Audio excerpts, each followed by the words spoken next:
Kita ke informasi lainnya, Saudara. Sejumlah rumah warga retak akibat gempa yang terus terjadi di Ambarawa, Kabupaten Semarang sejak Sabtu dini hari. BMKG menyebut fenomena gempa swarm ini sebagai fenomena alam biasa. Rumah warga retak akibat gempa yang terjadi di Ambarawa sejak Sabtu dini hari. Kerusakan akibat gempa terjadi pada bagian dinding sebuah rumah milik warga.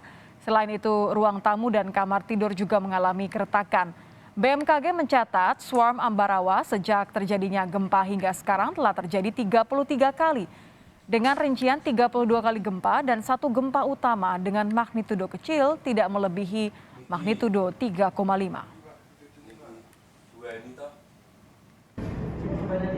Jika mencermati data parameter gempa yang terjadi sejak Sabtu pagi dini hari, tampak bahwa berdasarkan sebaran temporal magnitudo gempa, maka fenomena tersebut dapat dikategorikan sebagai gempa swarm.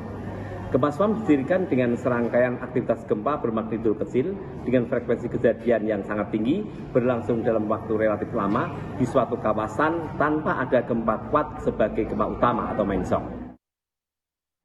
Warga Kabupaten Semarang, Jawa Tengah masih merasakan guncangan gempa sebanyak 6 kali. Dengan peralatan seadanya, warga menggunakan terpal untuk digunakan sebagai tenda sebagai tempat berkumpulnya warga bila terjadi gempa susulan. Tenda terpal ini dibangun di lahan pekarangan yang jauh dari pemukiman warga. Guncangan gempa yang masih terus terjadi membuat warga harus sering keluar masuk rumah. Untuk kita mitigasi bencana seperti ini, kita membuat tenda sementara untuk para warga yang tidak berani masuk di dalam rumah karena memang intensitas gempa dari kemarin malam sampai sekarang masih ada.